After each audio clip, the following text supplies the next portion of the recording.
Welcome to the Daily Economy 24/7.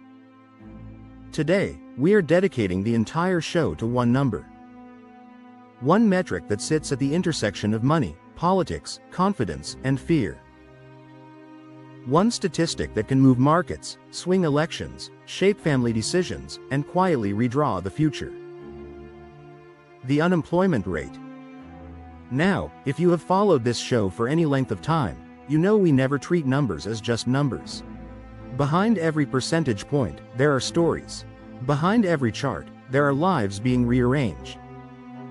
As we look ahead to 2026, the unemployment rate is not just a line on a graph.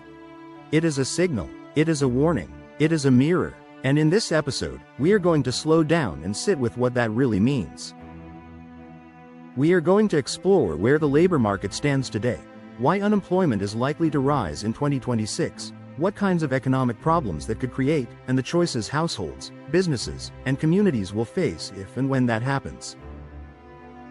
This first hour is all about the present, the state of the labor market right now, the early signs of softening, the stories behind those signs, and how we got to this moment.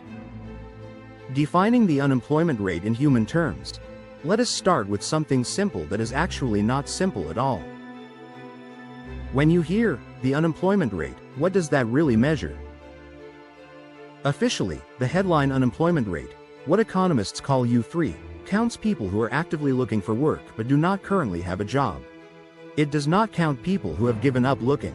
It does not count people who are working part-time but want full-time work.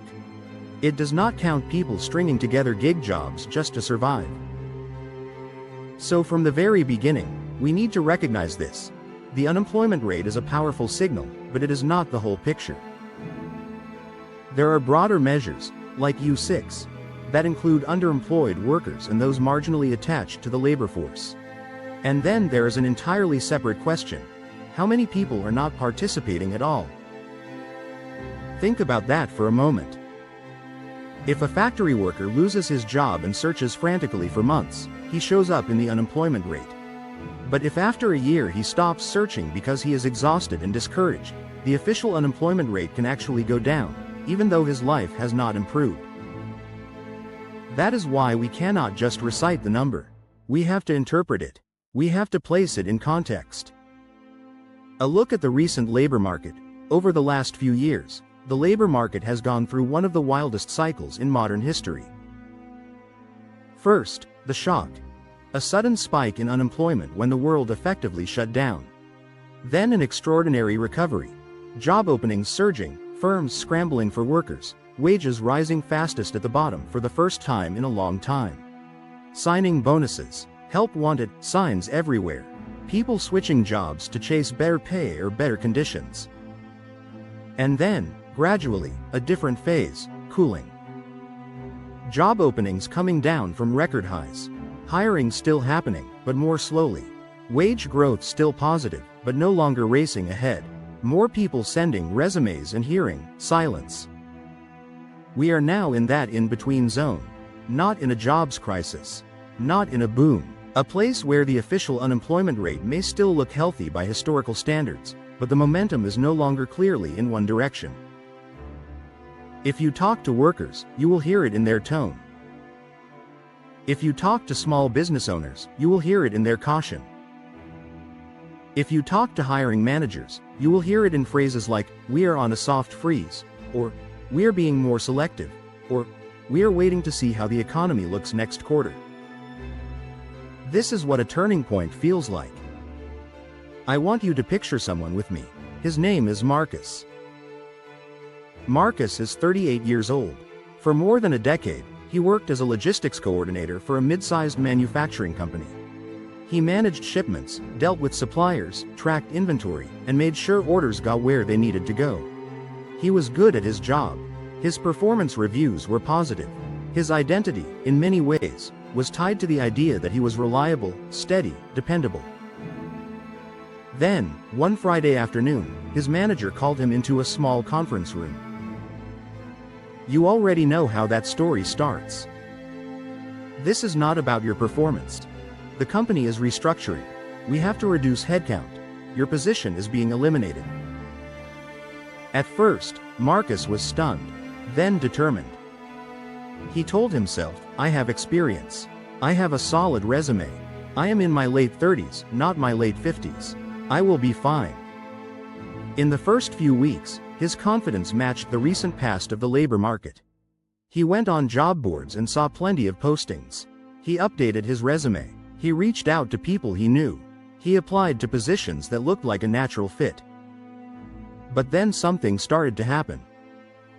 The responses were slower, the interviews fewer, some roles that seemed perfect closed suddenly, or were put on hold. A recruiter he spoke to was upbeat, but their follow-up emails became less frequent and less specific. Weeks turned into months. His savings, which felt like a cushion at first, now felt like an hourglass. Now, here is the key.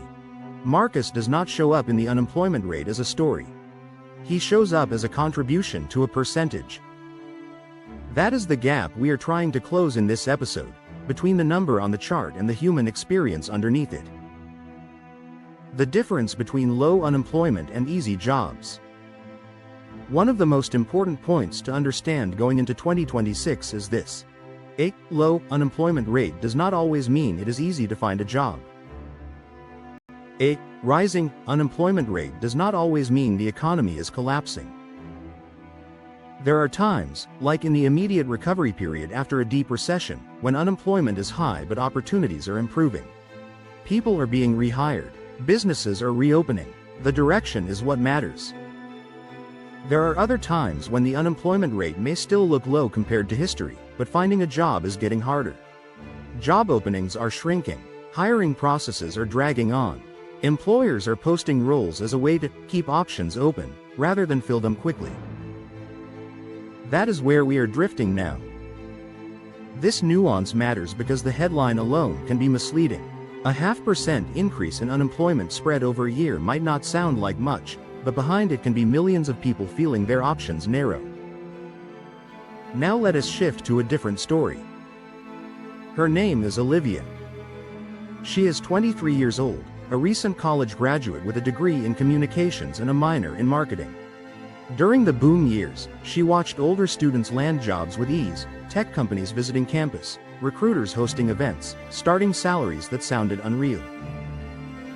She thought, by the time I graduate, it will be my turn. But when she walks into the career center in her final semester, the tone is different. The counselor tells her, the market is still okay, but it is more competitive now. You may need to be flexible. You may not get your dream job right away. She nods politely. She hears the words, but deep down, she still thinks, I will be fine. After graduation, she starts the process.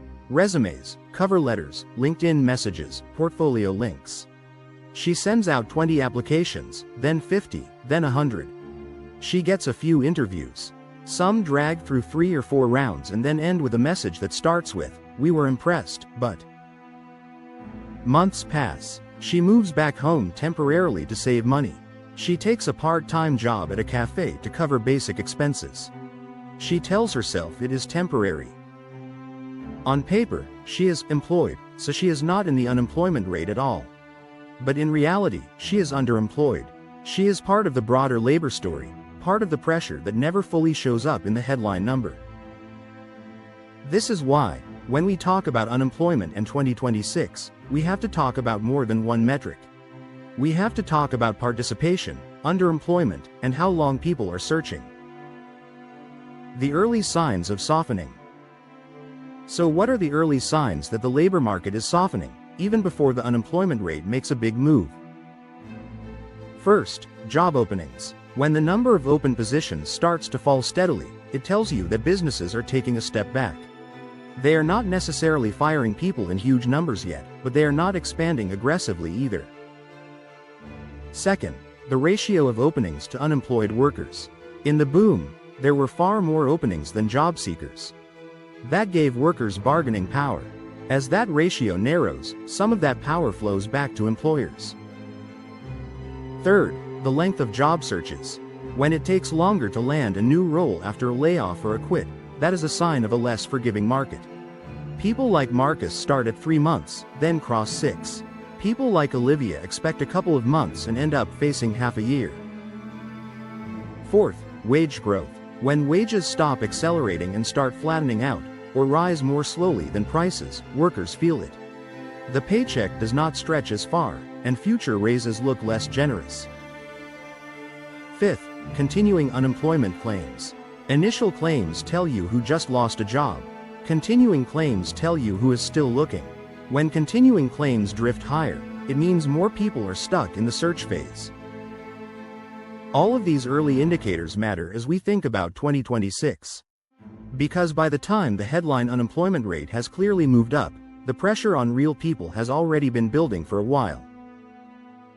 To understand this from the employer side, imagine sitting at the desk of a hiring manager.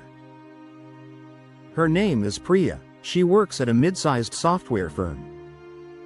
2 years ago, when she posted an opening for a mid-level role, she might have received 50 applications. Half of those were reasonably qualified. A handful were outstanding. She had to move quickly or risk losing good candidates to competing offers. Today, when she posts a similar job, she gets hundreds of applications. Many of them come from people who are overqualified but willing to take a step down just to get stability. Some come from people outside the industry who are trying to break in. Her challenge has flipped. She is no longer scrambling to attract talent. She is sifting through an overwhelming volume of applicants. Internally, she has also been told to slow down. "We are not freezing hiring," her boss says, "but we are being more cautious. Make sure every hire is absolutely necessary. Take your time. We want the perfect fit." The message to her is subtle but clear. Do not rush. Do not take risks. Do not stretch for someone who might work out. From the outside, the company looks stable. It has not announced layoffs. It still posts jobs, but the experience for job seekers is very different. This is how a labor market can feel tight for workers, even before the data looks alarming. Why 2026 is the focal point? Now, you might be wondering, why are so many economists, analysts, and investors focused on 2026 specifically? It is not because of a single prediction or a magical model. It is because several forces are converging on a similar timeline. Interest rates, which have been elevated to fight inflation, may still be higher than what we got used to in the ultra-low rate era. That means borrowing is more expensive for businesses and households. That alone tends to cool hiring and expansion. At the same time, the effects of earlier rate hikes work their way through the economy with a lag. Companies that locked in cheap financing are gradually rolling into a higher rate environment. Households that stretched to buy homes or cars at the edge of affordability are facing ongoing payments in a context of slower wage growth. Add to that structural forces: automation, demographic shifts, shifting global supply chains, political uncertainty. None of these guarantee a surge in unemployment, but together, they suggest a higher risk of slower growth and a labor market that is less forgiving to people who lose jobs or are trying to enter the workforce. So when we talk about 2026, we are not plucking a year out of thin air. We are looking at the arc of policy decisions, business adjustment, and household stress that tends to play out over several years. I want to take you inside one more room. This time, it is a corporate boardroom. A national company in the services sector, not a tech giant, not a tiny startup. Something in between. A company with thousands of employees and an eye on the broader economy. Around the table, executives are looking at charts. Revenue growth has slowed from double digits to a low single-digit pace. Costs have risen: wages, rent, inputs. The cost of borrowing to fund expansion has gone up. Customer demand has not collapsed, but it is less predictable.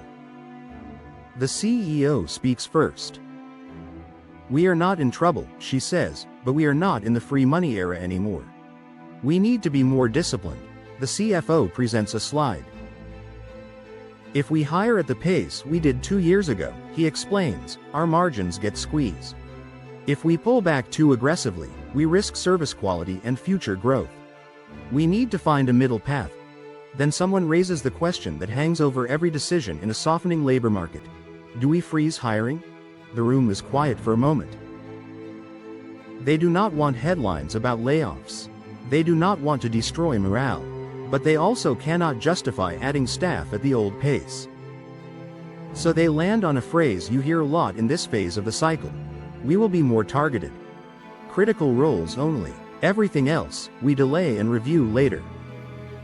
From the outside, the company announces nothing. But from the inside, its behavior changes. Fewer openings, slower hiring, more pressure on existing staff, more caution in every decision. This is the quiet prelude to rising unemployment, the part that does not make front-page news, but shows up months later in the data.